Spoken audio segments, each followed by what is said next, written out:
Salve, salve senhores, muito bem-vindos a esse canal. Acabo de assistir a matéria sobre coaching exibida no Fantástico, tá?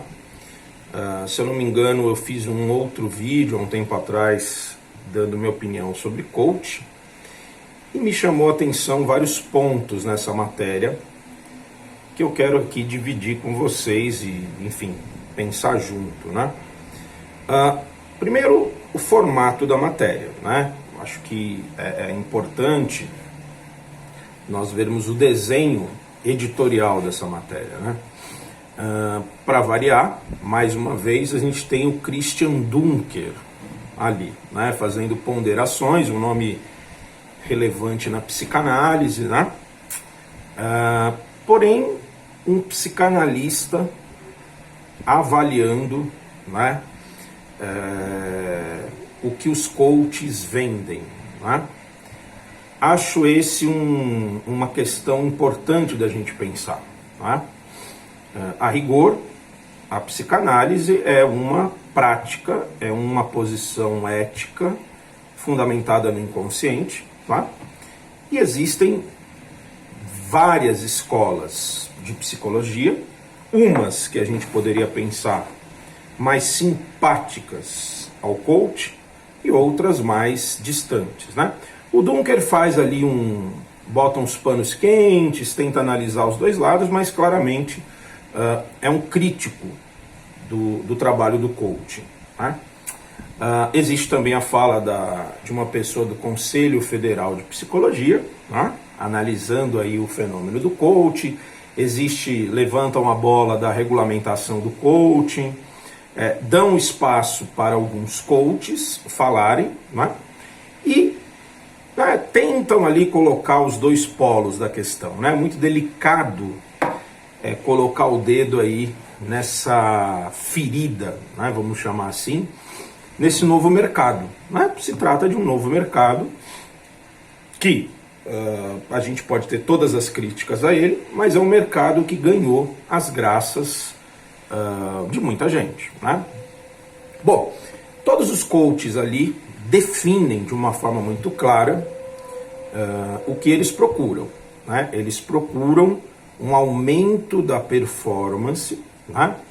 E levar o sujeito a conquistar os seus sonhos com o mote de que é um trabalho mais rápido, né? Ou seja, um trabalho mais focado, tá? Muito bem. Agora, vamos olhar um pouco essa questão, né? Como é que fica esse tipo de análise, né, entre áreas, tá? Muito me interessou esse ponto na matéria, né? O psicanalista abordando o coach, o Conselho Federal de Psicologia dando pitaco, né?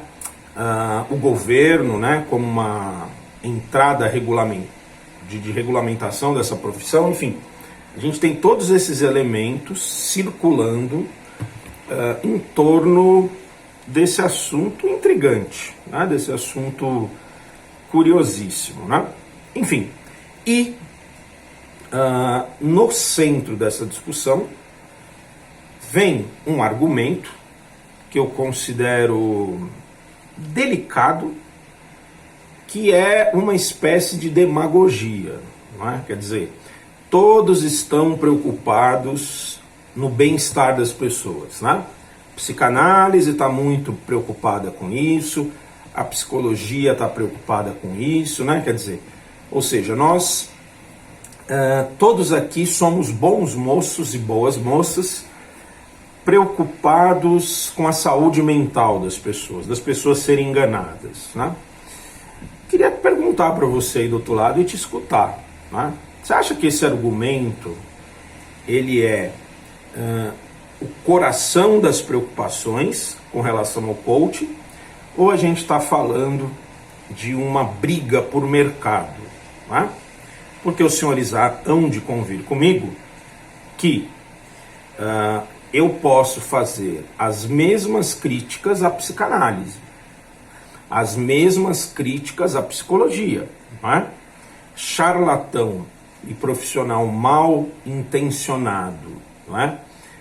Existem profissionais desse tipo, desse naipe, existem na psicologia, na psicanálise, no acompanhamento terapêutico, na psiquiatria. Então, como fazer essa linha de corte, né, reflexiva?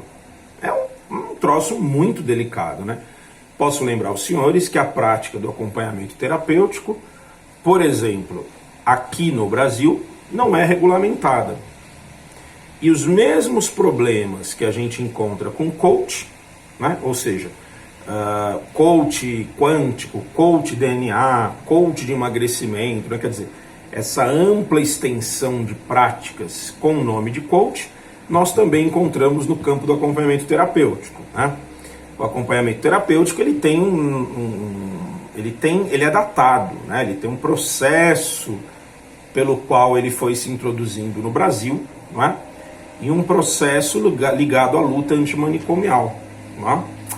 Mas hoje todas as abordagens, ou quase todas de psicologia, com pensamentos que não tem nada a ver com o acompanhamento terapêutico, como ele foi se consolidando no processo histórico, se dizem acompanhantes terapêuticos. Hoje as escolas colocam cuidadores sem preparo nenhum, sem curso algum, sem nenhum tipo de ética para acompanhar pessoas com deficiência, e dizem que esses profissionais são acompanhantes terapêuticos, né? Bom, dizer que alguém que fez psicologia ou fez psicanálise, né, está preparado para fazer um bom trabalho com as pessoas, ora, isso é extremamente questionável, né? E aí, senhores, nessa altura da discussão, eu quero trazer um pouco do Jung, né, que seria uma contribuição um pouco diferente para essa reportagem aí dos coaches, né? O Jung, como um crítico da modernidade e como um pensador muito interessado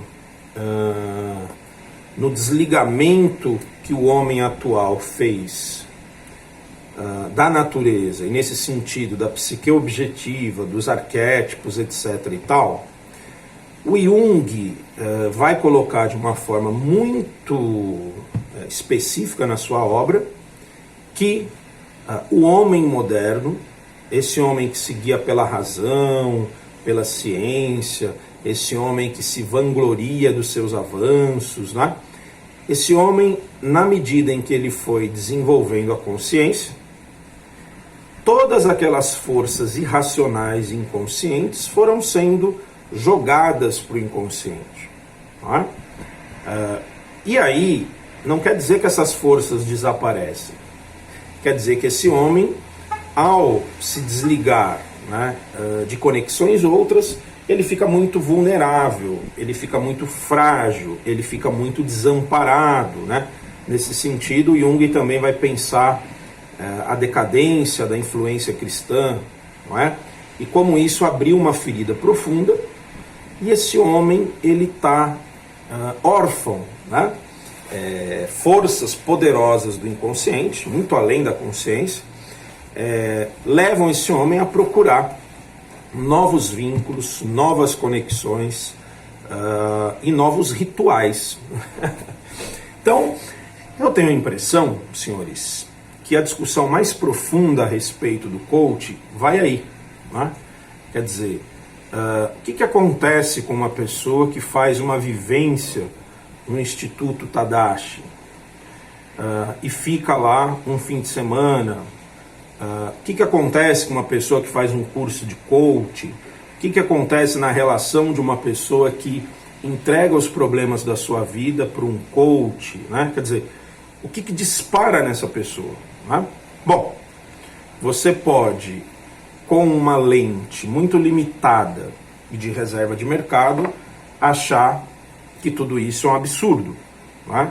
Ou seja, que a função de coach é um charlatanismo, é um engodo, é um engano, né? Poderíamos dizer o mesmo, pensando as religiões, tá? Então, a Umbanda é um engano, o catolicismo é um engano, o evangelismo neopentecostal é um engano, né? Tarô é um engano, quer dizer, tudo seria um engano e o único caminho correto, decente, né? Interessante seria a psicanálise. Né? Psicanálise, então, é a salvadora de tudo, né? Que tem a melhor escuta, a melhor ética. E desculpe, isso é um pensamento muito absurdo. Né? Então, me interessa muito mais pensar que se esse novo campo de atendimento surgiu, não é? E tem aí um grande público e de fato pessoas que se dedicam a esse curso, a esse trabalho, que vendem esse peixe, né? Me interessa concluir ou pensar que existem forças inconscientes ali, né? Fazendo essa liga, né? Ou seja, o coach não surgiu do nada, né? Ele não é um puro charlatanismo, né? Ele atende alguma necessidade, né? Ou várias necessidades de pessoas que procuram esse campo, esse serviço, né? Vou então me colocar como crítico ou como favorável ao coach, né? Quer dizer, você, Nilson, né? Enquanto psicanalista, enquanto alguém que estuda Jung, os autores da psicanálise, né? Você é favorável ou não ao coach? Né? Bom, primeiro, minha gente, eu acho que esse tipo de pensamento binário, né? Ele não ajuda na questão. Né? Eu quero chamar a atenção aqui para isso. Se a gente fizer um pente fino, uma análise mais profunda nos psicanalistas e nos psicólogos que há no mercado, né, nós iremos encontrar questões parecidíssimas com o que se diz dos coaches e talvez piores. Né? Então, eu acho que a gente precisa primeiro baixar a bolinha, né, e ver, sabe, do que a gente está criticando afinal. Né? Mas e aí, o que você pensa sobre? Penso a mesma coisa, minha gente. Tem pessoas que fazem processos de coaches e se alavancam, né? Resolvem suas questões, né? E aí não cabe, eu acho que analisar com as lentes da psicanálise, né? De fato não cabe, né? E tem pessoas que se afundam com isso. Não é muito diferente de um processo psicanalítico, né? De um processo terapêutico. Porque é claro, né, que é muito tentador a gente esquecer, né, dessas fronteiras. Eu sou um cara que penso que a psicanálise, o pensamento junguiano, né, eles têm um limite. Não me apetece essa ideia de querer analisar tudo com as lentes da psicanálise, com as lentes do Jung, né? Não é o meu posicionamento, né, atual. Pode parecer que eu estou favorável ao coach aqui, não sei, você que vai me dizer, né? Pode parecer que eu não estou dando opinião, também preciso do seu feedback, né? Mas eu entendo que é uma questão delicadíssima essa do coaching, né? Assim como é a questão do acompanhamento terapêutico, né? E que talvez em algum momento se entenda o campo do coaching, né? O próprio campo de prática do coaching entenda que é necessário algum tipo de limitação, né? De delimitação, né? Porque uma vez que um campo é muito aberto, ele está sujeito a todo tipo de charlatanismo, né? Que é o mesmo que acontece com o acompanhamento terapêutico, é o mesmo que acontece com as terapias holísticas, é o mesmo que acontece com a psicologia e com a psicanálise, né? Portanto, né, acho que como que esse campo de trabalho vai se organizando, né, e vai dando uma resposta para as incongruências que inevitavelmente vão surgindo. Né? Agora, eu posso dizer aqui claramente o que é a psicanálise, como a psicanálise funciona, não é? Aí é uma outra história, né? E os coaches têm lá a filosofia deles, o pensamento deles, que para mim, Milson, profissionalmente e pessoalmente, não faz o menor sentido, correto? Para mim, né? Na minha leitura, que inclui a minha equação pessoal, né? Agora, não quer dizer que não faça sentido para o outro, né? Por exemplo, eu já atendi pessoas que fizeram processos de coach ou até terapia cognitivo-comportamental, correto? Por um tempo, e depois de um tempo chegaram à conclusão de que precisariam de um trabalho mais profundo, né? Ok, né? Assim, não vejo como áreas inimigas, né? Eu vejo como propostas diferentes, né? Eu acho que uma coisa que é muito tranquila de afirmar é que as forças do inconsciente não são colonizáveis. Nenhum método, nenhuma proposta consegue colonizar o inconsciente, né? Os sintomas do inconsciente, eles vão dar um jeito de estourar e de aparecer cedo ou tarde, né? Então, isso acho que, do ponto de vista da estrutura do psiquismo, delimita, né, limites, né? E aí, também temos que considerar, né, uma outra polêmica nesse assunto, que não foi levantada na matéria, é que tem pessoas que procuram engano, que procuram mestres, que procuram gurus, que procuram referências, né? Por exemplo, se a gente for pensar com uma ótica da Sueli Rosnick, para ela, o capitalismo ele invadiu a subjetividade das pessoas, né?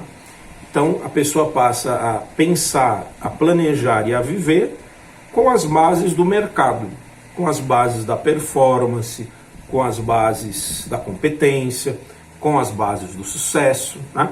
Portanto, por essa lente, o coach estaria respondendo essa demanda, né?